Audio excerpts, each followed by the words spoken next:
Hi, I'm Carrie Cassidy from Project Camelot, and I hope to go down as far down the rabbit hole as possible at this point. You guys with me? You have to be careful, my dear. You go down the rabbit hole, you might not come out. I understand that. Okay. But being careful is something I kind of threw out there. Yeah, I know. I know. All right? And from an old war horse to another old war horse, you should know what I'm talking about. I know exactly what you're talking about. Okay. So we're very happy that Bob Dean has survived his ordeal in, what was it, October? October the 1st. Okay. Yeah, after your conference in September in Orange County.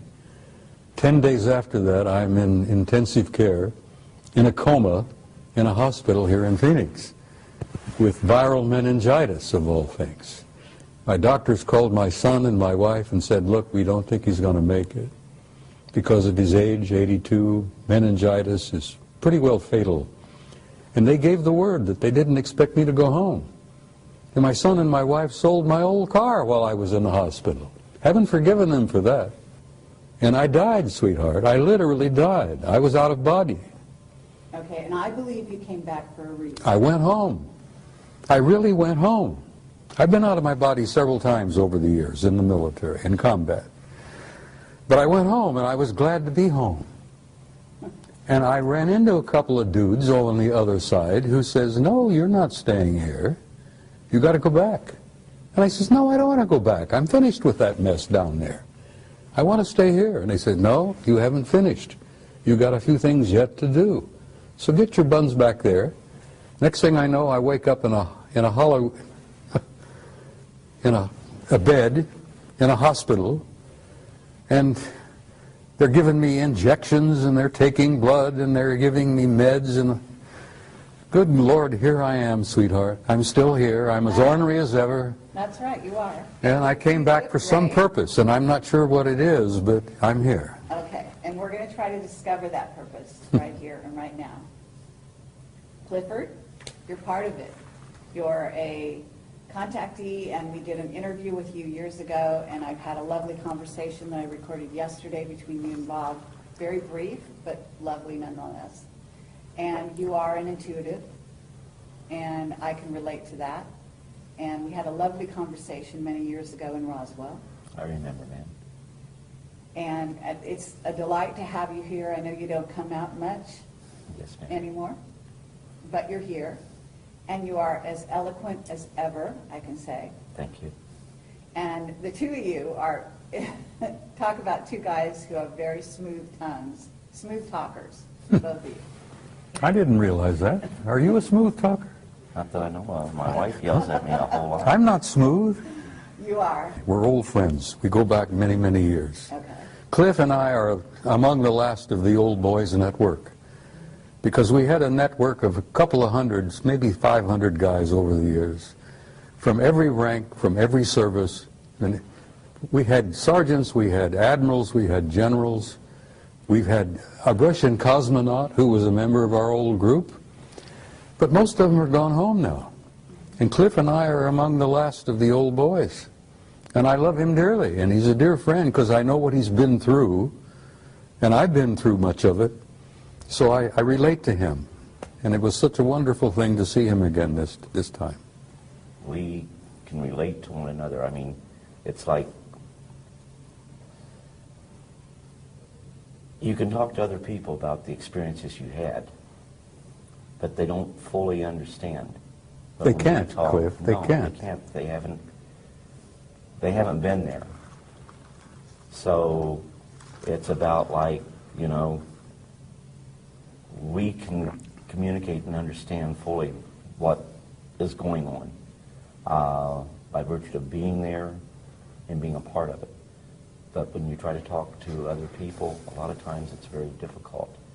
Bob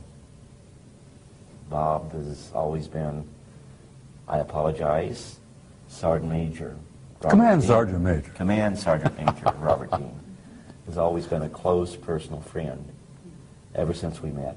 And we united, we felt that kindredship, and there's a brotherhood there that most people don't understand. In the military, you form brotherhoods. But in this particular field, when you've been a part of it, you've been exposed of it, it's even a tighter brotherhood. I hear you. So what I want to ask you, first of all, both of you, what is it that you haven't told the people? Okay? What I want is, both of you are getting older. Both of you are one of the, the most,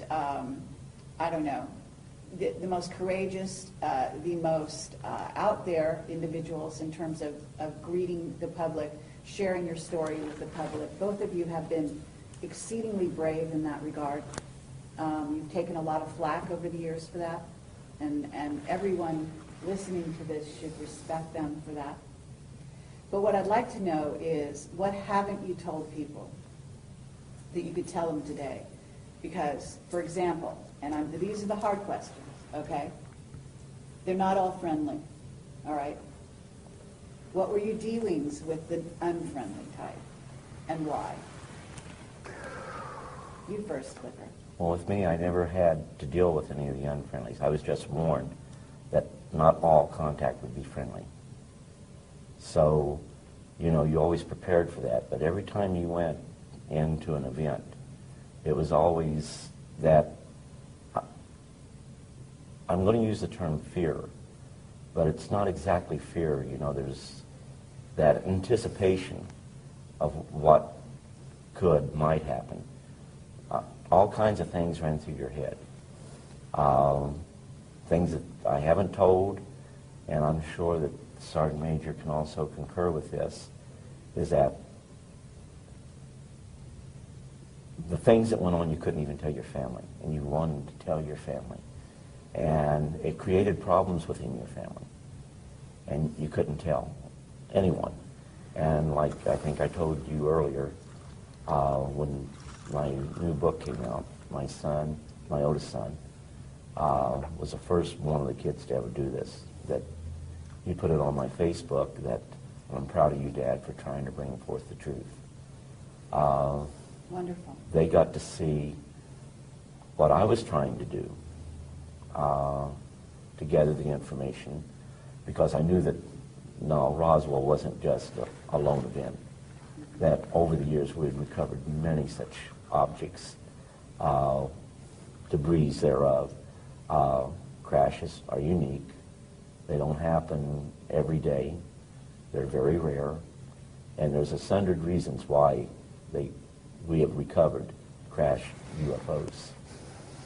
But I try to bring everything out. I understand. And we shot those UFOs crashed because we shot them down?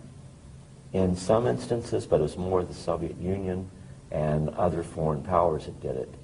But if they were foreign powers that were friendly, we would go in and try to recover those. There was, I think, it was in the 1970s. There was a UFO that went down in Sudan. Now this is unique because it wasn't ours, but we wanted to go ahead and recover that object. Well, there was strained relations at that time with all nations in the Middle East, so they did not want us there. However, a group of 13 Soviet personnel, to include scientists, went there to investigate that object that fell. That shows right there that it wasn't ours. We knew it wasn't ours. And the documentation makes it clear. But we couldn't say too much about it because we could not go and look at it.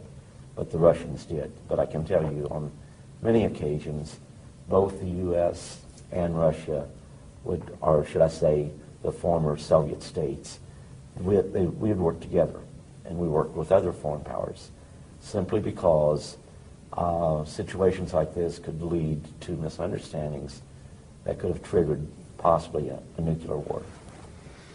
And Sergeant Major Dean probably knows more about that even than what I do, by virtue of the position he had and the documentation he was exposed to. We and the Soviets have been together, closer together than most people realize. We and the Soviets have been working side by side on this particular issue since before the Cold War, for God's sake. Now, the Cold War, as many of you remember, many of you older people will remember, was kind of a construction that was made up by Soviet leadership, American leadership, to convince the world that we were antagonistic toward each other and we were going into a nuclear war. We and the Soviets have been like this from the very beginning of this matter, particularly involving them. Okay. So, and even today now, here we are, we don't have a space program of our own publicly. We're paying the Soviets, what, $500,000 a pop just to get one of our astronauts to the space station, for God's sake. So we and the Russians have been pretty close together for the last 50 years on this alien matter. And why is that? You know? Because we recognized from the very beginning that it was us versus them. And we didn't realize back in the beginning that they were made up of not only malevolent guys out there, and there are some of them out there that don't like us at all. They're not purposely malevolent, they're not hostile, but they don't like the human race, and they don't give a damn whether we survive or not. Thank God we have good friends out there that do care about us, that are related to us, who want to see us survive as a species. What is the threat? In other words, first of all, you know they've done abductions. We know that they allowed them to do abductions, and yes, some of the abductions are positive contactee experiences, et cetera, and some of them are painful. And depends who it is, but they also had an agenda, and one of those agendas is to create a hybrid race. They're harvesting us. Humans are already hybrids. We made an agreement with them, 1954. We would allow them to continue to harvest our genetics. And we traded that for technology. We also traded a lot of our gold for that technology. I was telling someone the other day that I'm remote viewing Fort Knox and it's half empty because we've given the Anunnaki enough damn gold that they've given us anti-gravity, they've given us zero-point energy, and we have a separate space program which makes NASA look like a joke. Exactly. So Clifford, you're aware of this. You must be aware of the abductions, the negative side of the abductions as well, right? Well, like, goes back to where not all contact would be friendly.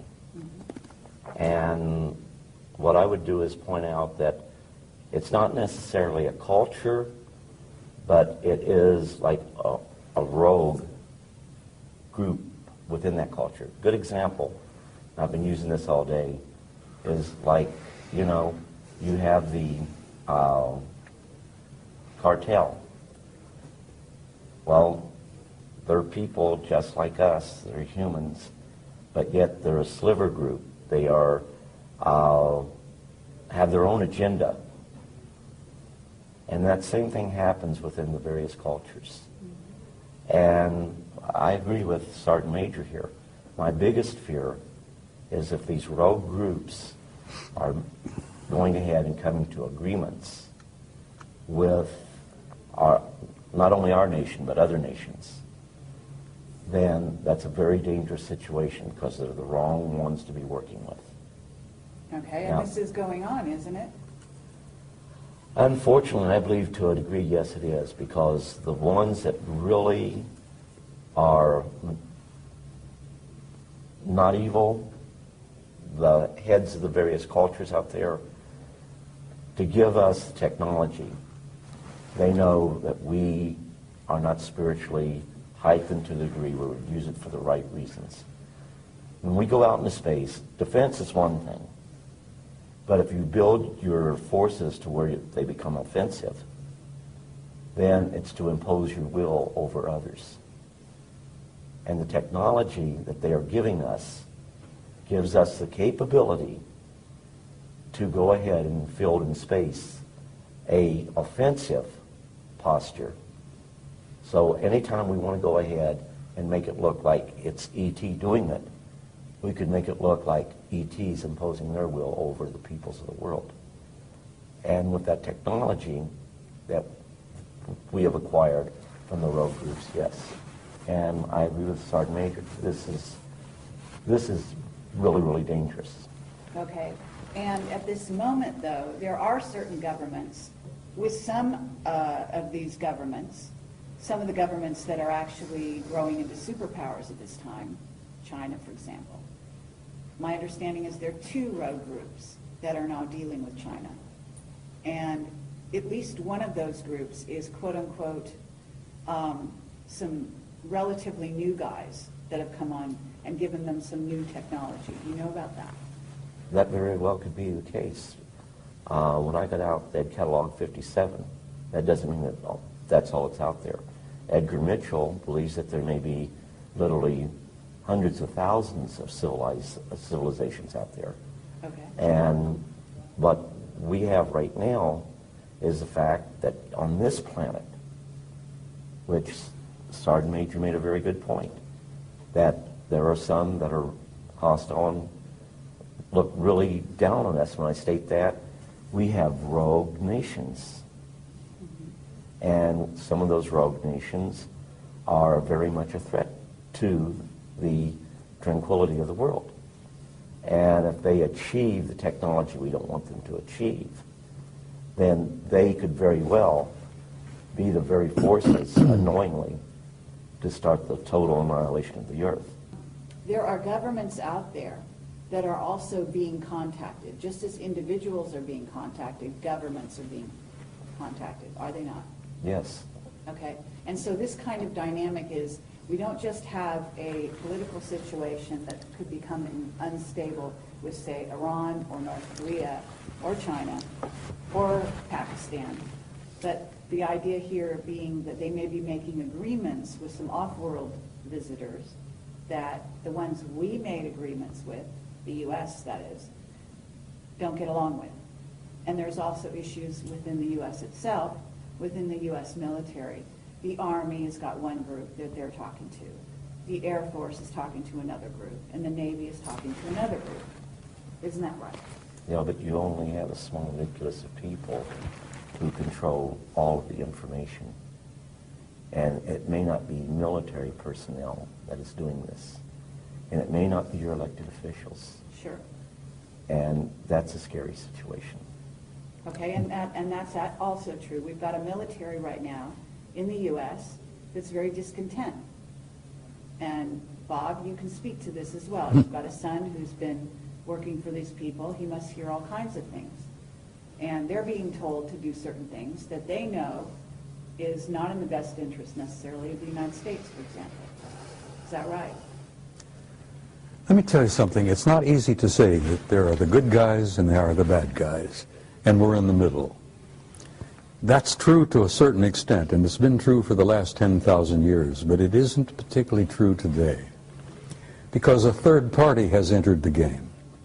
An advanced culture, God knows who they are and what they are, but they're higher in the what they call it, the hierarchy.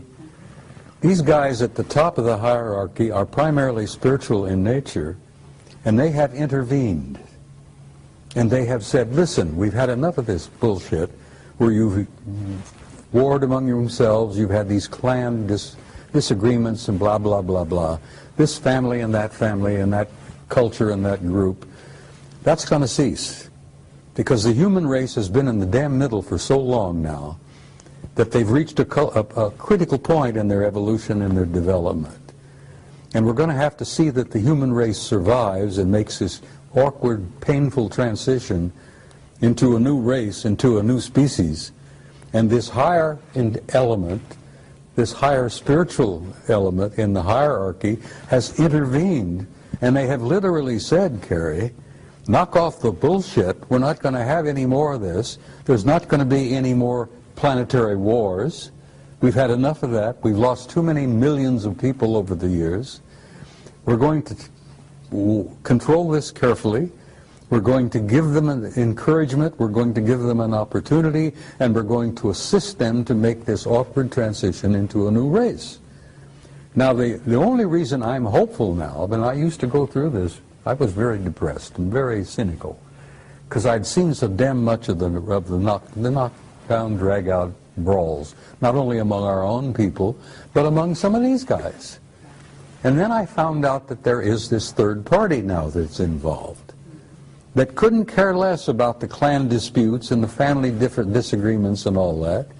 All they care is to see that the human species makes this awkward transition into a new race and can reach out and take our rightful place in space and go to the stars where we belong, for God's Okay, sake. but that's their intention. That's what you've been told they want to do because you were taken off-world by them. Yes, I was, and they've given me encouragement. Okay. And they've showed me the future, Carrie, and the future is glorious.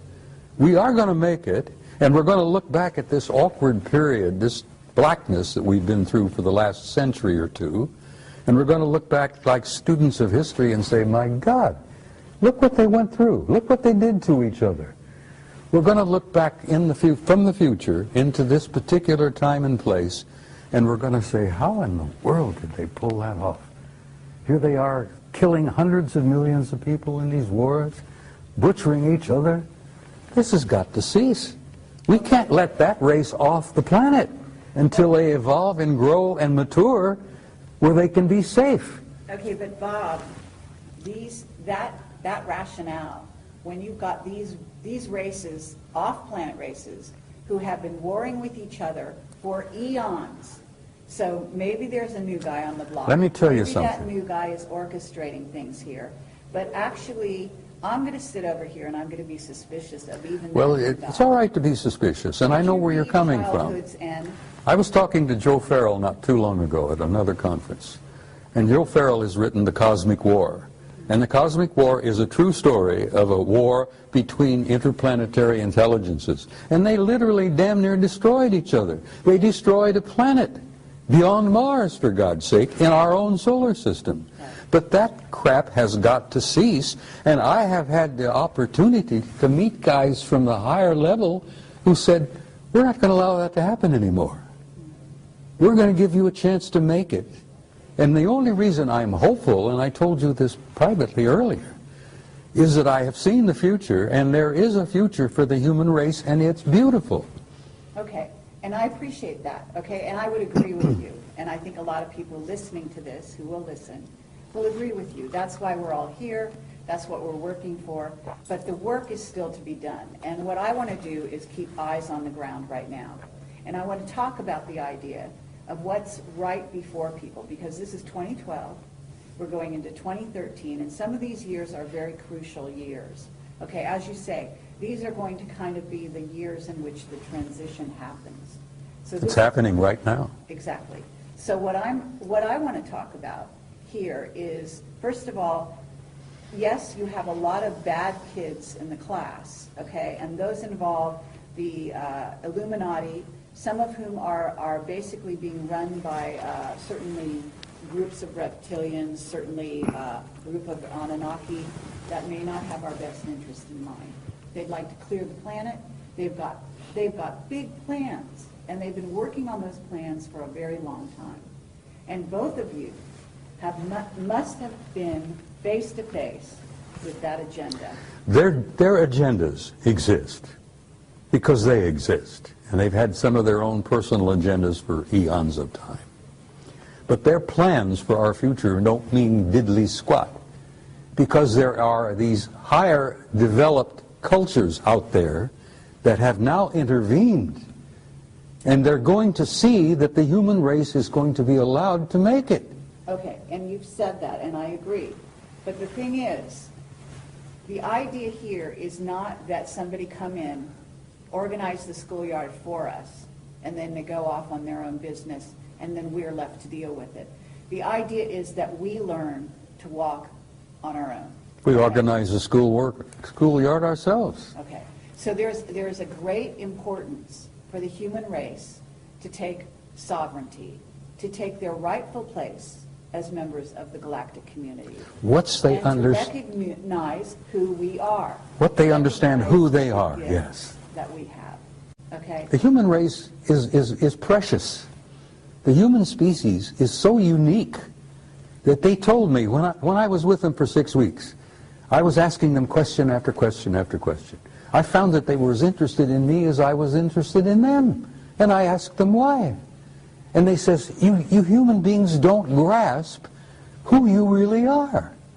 You have a unique genome that is unique in the galaxy. You're made up of the patterns and the parts and pieces and genes and whatever of at least 12 different races in the universe. And as a result of that, we think of you as unique.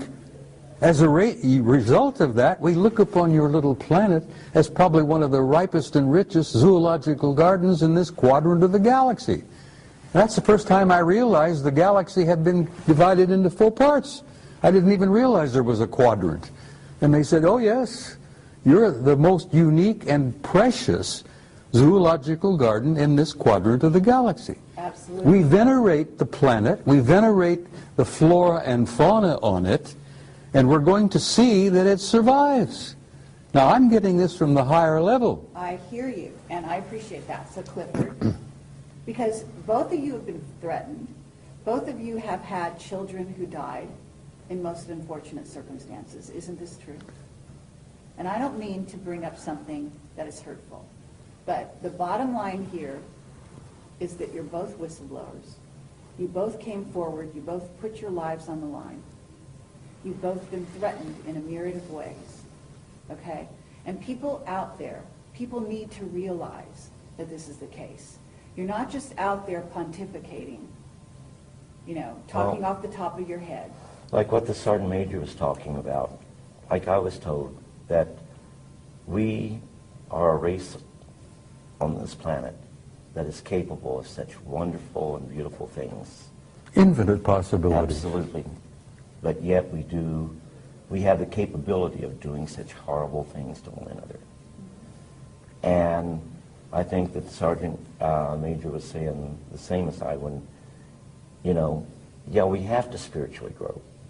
We don't spiritually grow, we're going to fall victim to our technology. They don't want that to happen. Okay. And initially, the initial contact was to ensure it didn't happen accidentally, because they wanted us to know, you know, the other side's not launching against you. We're here. And you will, from time to time, pick us up on your radar.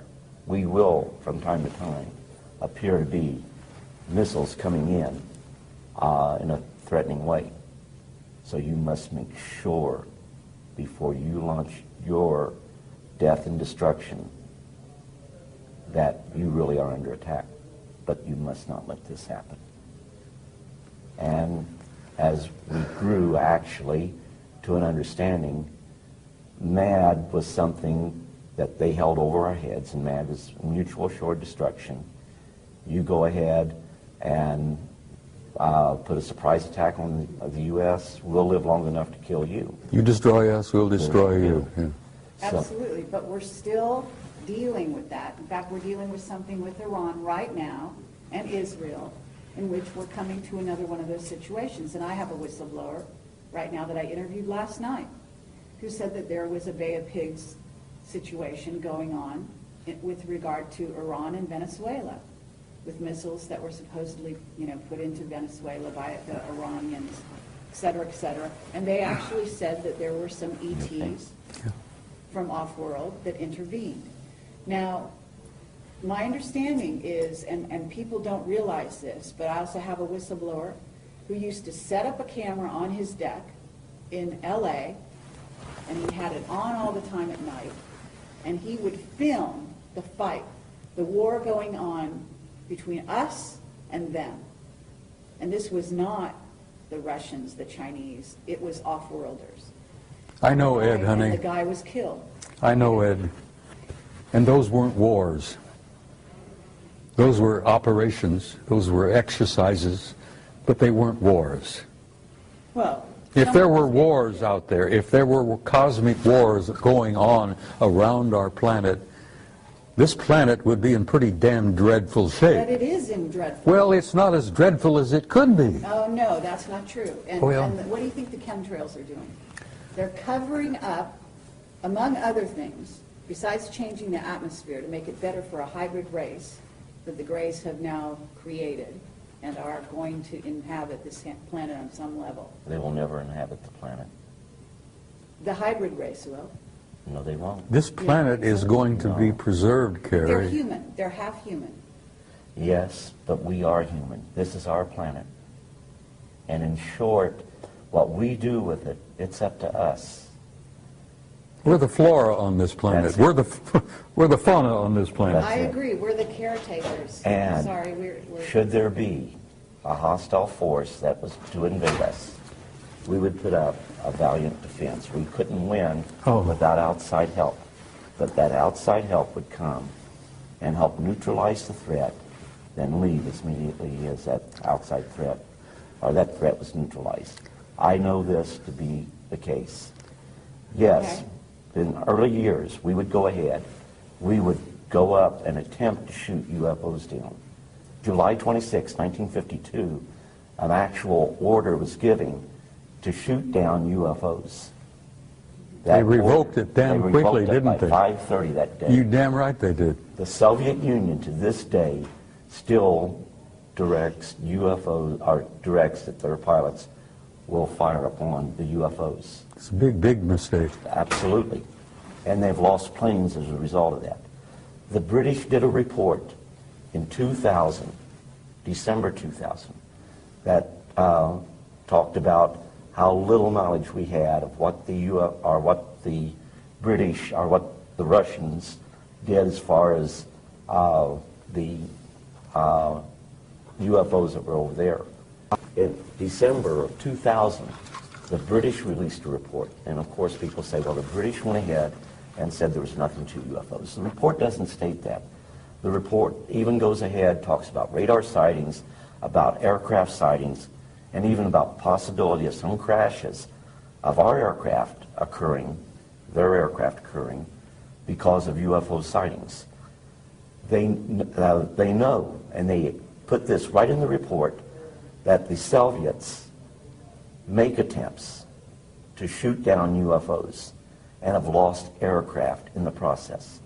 And I have a copy of that entire report. Okay, but if we're working, you know that our government has got alliances with some of these groups, some of them that are not positive. In other words, what's transpiring on the planet right now is not positive, in part because we have a rogue group running the U.S., which is not our government as we knew it at one time. And that's the greed of man. Okay? But it's also that they're working with a group of ETs. Yes. And therefore, it's not just human against human. Well, it's not human against ET. It's human and ET against ET. you think the good guys aren't watching over us? I tell you this right now. You have people on this planet that aren't what they seem to be. That's right. We call them watchers. And the whole situation is, they're not going to come in and impose their will on us. It's imperative that what truly happens is the will of the people of this planet. But you may have to make sacrifices. But if the powers that be right now choose to listen to the evil side, they'll let that go for a little while. But once it becomes a threat to humanity as a whole, then like what Sergeant Major said, some outside force will step in. Let me tell you something, if I may interject something, Cliff. The good guys out there, whoever the hell you think they are, and whatever, it doesn't matter, they orchestrated the end of the Cold War. They came over our missile silos here in the United States. They hovered over our missile silos, where we had these intercontinental ballistic missiles that had 12 independently targeted warheads, each one with a 1 megaton warhead, and we were targeting the Soviet Union. And the Soviet Union had the same damn thing targeting us. Well, when Reagan was in office and Gorbachev was in office, these good guys came down and hovered over our missile silos, and they not only knocked off the computers, they melted the warheads in our missiles. And they scrambled the guidance systems so badly that if the missile had ever gotten out of the silo, God knows where it would have gone. Miami or Schenectady wouldn't have mattered, because it wouldn't have exploded. It would just leave a hole in the ground. They did the same damn thing to Gorbachev's Soviet Union outside of St. Petersburg, outside of Moscow. They hovered over the warheads, melted the warheads, scrambled the guidance systems, and brought an end to the Cold War. Now, it even happened as late as 1980 at Brindlesham Forest at Bentwaters. I talked to Charlie Halt, who was the deputy post commander there, and I said, Colonel, the word I got from a general recently was that they screwed up the warheads and scrambled it. He says, screwed up hell, they stole some of them. Now, these are the good guys, and the good guys said to Gorbachev and to Reagan and to anyone else who was listening, and believe me, the Chinese were paying attention, they said, you guys are not going to screw up this goddamn planet. You're not going to destroy yourselves, that there will not be a nuclear war. We're going to see that you do not do that. And now these are the guys that are in control. Okay. Now, let me finish. There are alien groups that are pissing and moaning and among themselves and among us and moving things around and causing trouble here and there. But there is that third party beyond them that's in charge. Okay. If they're in charge, they're doing a hell of a bad No, job. well, you tell them about it. I will. And if you want to run into them and meet one of them face to face, as I have, I'm sure I have. you be prepared to give him some guidance on what you think would be the answer. Well, that's what we're doing here, okay? These people from off-planet, we're their progeny. We are their family. That's right. And therefore, we have their genetics. And therefore, like child is father to the man, we have every right to stand up and speak to them and tell them what is right and what is wrong with what is going on here, okay? And that means a lot of the different races. We are related to a lot of races out there, and you know it. I can see this adolescent child standing up and say, look, Pop, I'm going to tell you what I think needs to be done. And father looks down at the brat and says, well, good, tell me what you think. But in the meantime, I'm going to keep your ass out of trouble. I'm going to see that you don't go to jail, and I'm going to not let you blow yourselves up in the meantime. Okay, but we have, let's serious here. We are on the verge of civil war in the United States, and you know it. Both of you, okay? Our No, there's military no. is extremely discontented. Our government is, well, the secret government is working very hard to funnel most of the money into their black projects. We've got, in essence, a rogue civilization that's living, going off-planet using technology that is wild beyond our wildest dreams. And we are here in what, 2012, and we don't even have cars that fly. We are using old technology. They're demonstrating through NASA. They're taking astronauts off the planet in an unconscionable way, in tin cans that blow up and kill them. I mean, we have a situation here that is actually not in a great state of affairs. And we are on the verge of these games they're playing with chemtrails. They're ruining humans' health across the globe, especially in the United States. We've got underground bases. We've got dulce experimentation on humans that is going through the roof. We've got biological weapons labs across the nation. We've contaminated the planet with radiation from Fukushima, now in north of Chicago, and here in San Onofre, we've got another plant, some of which is being triggered by the powers that be. So they are playing games, and they're not just fun and games. They are very serious games. They are messing with us in a They sense. can go ahead and play those games, but the situation is we, an unknowing, unsuspecting public, let it happen. In short, I'm a retired service member. I love this country dearly. If anybody threatened this country, I would lay down my life for our way of life. Out of all the countries in the world, this country right here has the greatest form of government. But what makes it great is the people. And we can talk about the evils of the government and the evils of the industrial complex. But ultimately, we, the people, have the most powerful weapon in the world. This is what it is. And when it comes time to vote, you vote. When you think that there are things that are wrong, you correspond with members of your government. Now, they may not, in the case of UFOs, you better believe I do a lot of writing to a lot of senators and a lot of governmental agencies. And I'm quite sure they hate that. But as I told a major once, when he asked me, what difference does it make to you if the Pentagon has 50 flying saucers? I went ahead and I said, sir, you have the luxury of not knowing the truth. Unfortunately, I do not share that luxury. Now, experiences such as the Sergeant Major's and mine, we may have different experiences. But when you put them all together, they paint a picture. And the situation is, why are we talking? I guarantee you the Sergeant Major loves this country just as much as I do. And we may be old codgers, but if you threaten our way of life, we would take up arms. I pledged my life for this country, and I still hold to that, and Cliff. that pledge is still dear to our heart. Okay, but you do understand you have Oh, a yes. government Oh, that yes. is ready to put people like you guys and me and probably a few other people in this room in jail for talking about the truth. Because they want to keep secrets and they want to continue with their way, which has become basically a rogue society, okay, behind our backs. Now, Bob Dean, I don't know. I know Bob knows the old boy's secrets. Okay, I know he was let in quite a while ago. Were you let in?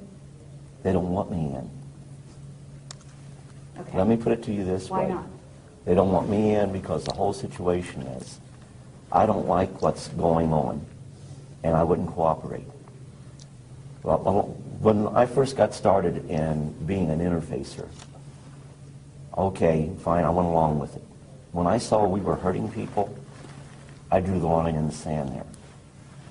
That we did not have the right to go ahead and drive people to the edge where they committed suicide, where they lost their families, they lost their job. They would have to go through ridicule because of things that happened to them. When they're involved in something, we give a prosaic explanation knowing that it's not the right answer. And I said, no, this isn't right. I have a moral obligation to go ahead, throw myself on my own sword, no matter what people thought of me, no matter if they thought I was crazy, thought I was lying, didn't make any difference.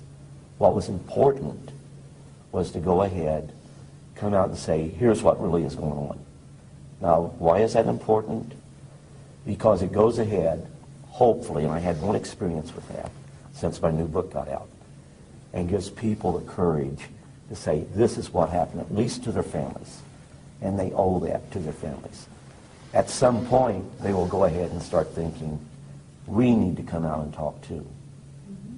That's right. And, you know, it's got to start somewhere. Okay.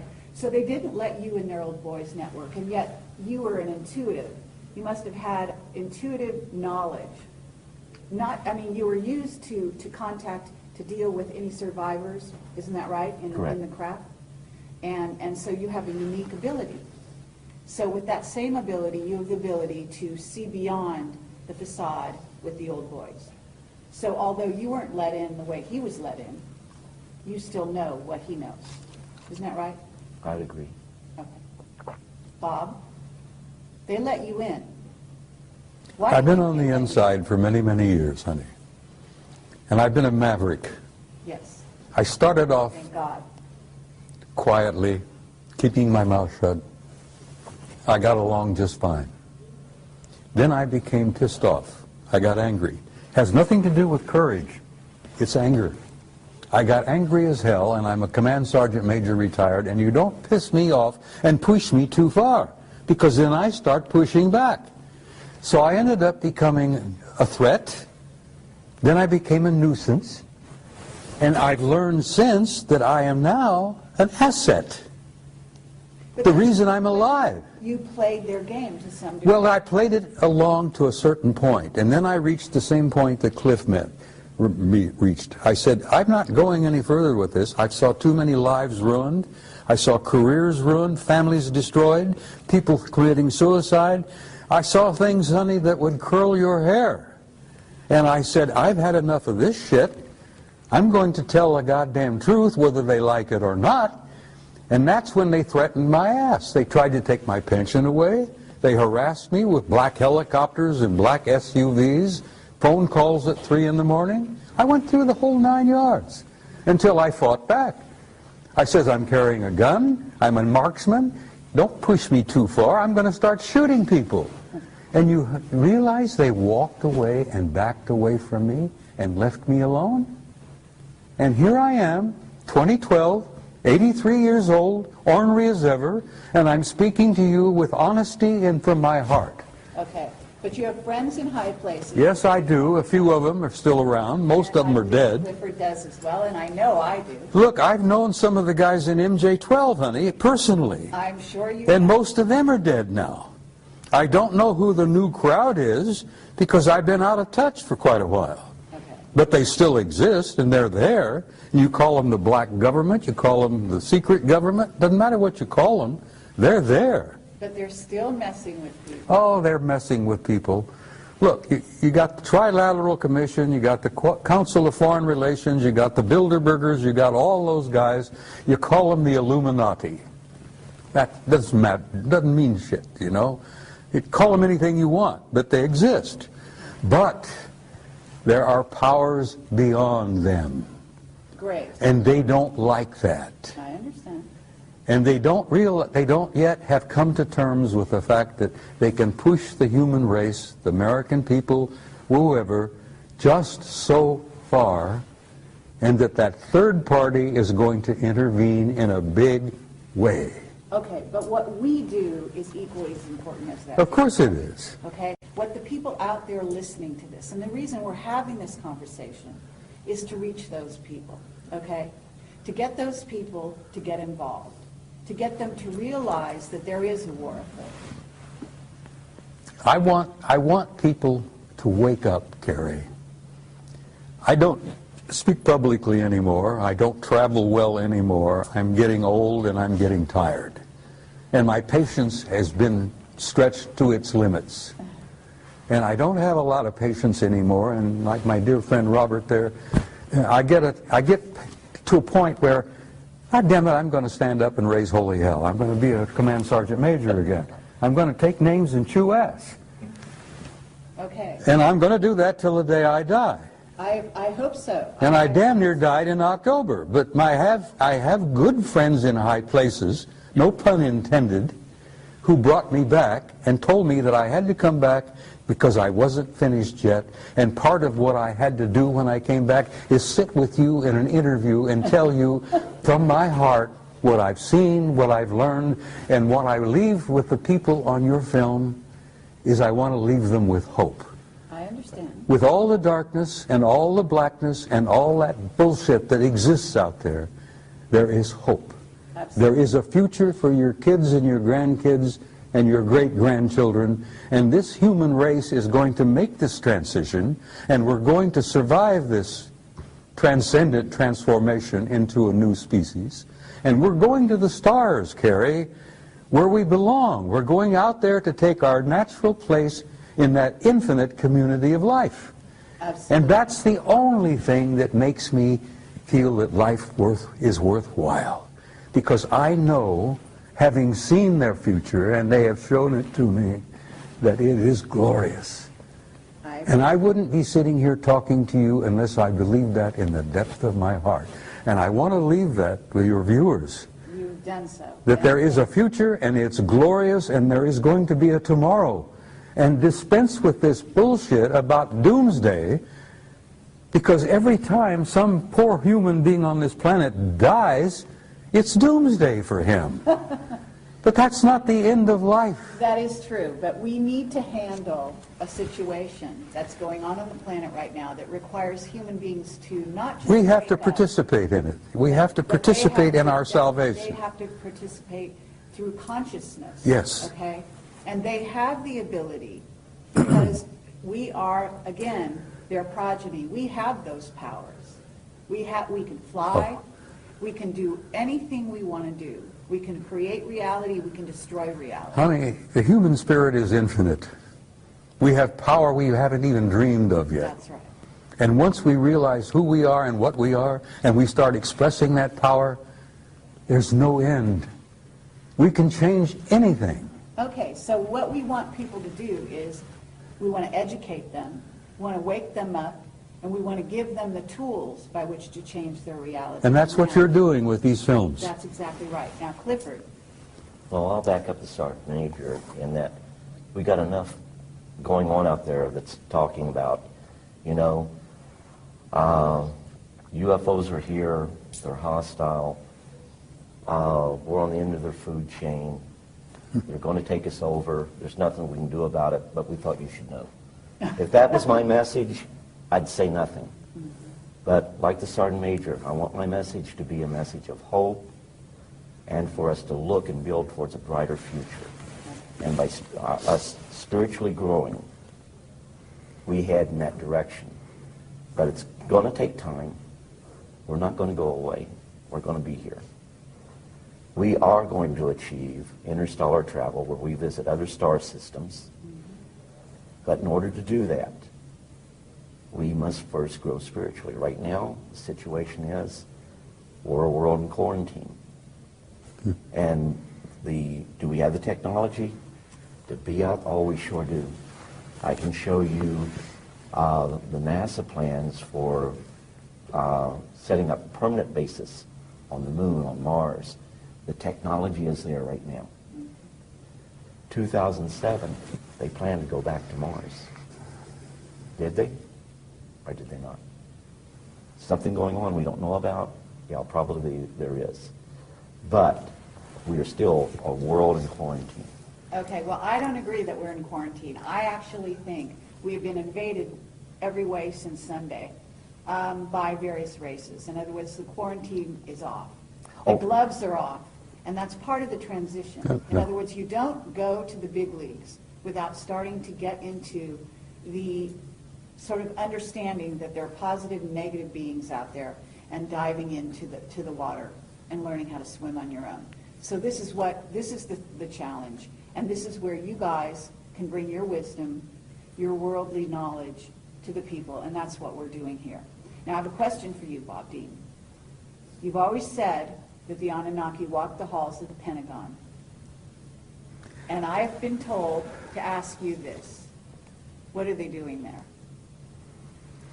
Well, which Anunnaki are you talking about? Good answer. Yeah, you understand when I use that term, I use it in a generic sense. Those who came down from above, those who from heaven to earth came. Whatever. Well, there are all kinds of Anunnaki out there. Okay, but the ones walking the halls of the Pentagon are the ones I'm interested in. Most of them are good guys. And have you met them? I've met some of them face to face. I'm talking about in the Pentagon. Some of them wearing uniforms. Okay. Yes. Some of them looking with 3 stars on their collars. Fine. Admirals, vice admirals, Anunnaki. Right. So help me God. I believe you. Well, they're in our midst, and they're basically good guys. Because they understand that there is an authority above them that is going to see that this race survives and that this race makes its transition into a transcendent new species. Okay, then what's going on right now with our financial situation? Oh, that's bullshit, honey. Pardon me, but it's bullshit. They've been playing these games with money for the last 1,000 years. My old organization, the Templars, established the banking system, for Christ's sake, in the 11th century. Okay, but there's also an issue with gold, and there is something going down in America that is weakening. Let me tell you the something country. about gold. Fort Knox is half empty. It's 3 of the big underground repositories are empty. Okay, but there's tons of gold in the Philippines, supposedly. Oh, there's gold everywhere, but we've been trading gold to the Anunnaki. And you know that the gold isn't really about money. No, it's not about money, it's about power. But it's also about consciousness. Well, gold We're can talking turn... about gold or miss. Gold is not merely a pretty metal, which makes lovely jewelry. It's nice to hold, and it's nice to play with, and all that. The value of gold is it can be turned into ormus. And the ormus, this white powdered monatomic gold, is worth more than its weight in gold, because the Anunnaki ingest it. It generates their genome into immortality, for crying out loud. And that's why we've given them half the crap in Fort Knox in trade for their technology. Exactly. And if the average American realized that Fort Knox, if they ever conducted an inventory and an audit and realized that they only have half of what they think they've got, that we've traded the rest of it off to the Anunnaki for technology. That's the value of gold, Carrie, and I hope that's on film. And people will listen and say, holy conniption, you mean we don't have as much as we thought we had? Well, you've never had as much as you thought you had. You've been a little player in this game, and you've been manipulated for so damn long that you don't even realize that you're not even a part of the game. You're a player. You're just a part. Okay, but we want to change that in this interview. I know you do. We want the people listening to realize that they can take things at hand and they can become aware, and awareness alone can change your reality. If they can inform themselves, Carrie, of who they are and what they are, they're free. They are free. They don't have to worry about this garbage anymore. Right. And they will not be allowed to be manipulated anymore by these other assholes out there. Pardon my French, I'm sorry. I'm an old command sergeant major, and I sometimes lose it and use old infantry terminology. But once the average guy out there realizes who he is, he's free. And I hope that your viewers see that and remember that of all things. And like what I said, told you before, let no one live in your mind rent-free. Make sure of your facts. The biggest problem I have documents. And everyone tells me they don't mean anything. Well, you know what? The Constitution is a document. And if you don't read it and understand your rights under the Constitution, then we lose those rights. There is no right more sacred than that right that is lost.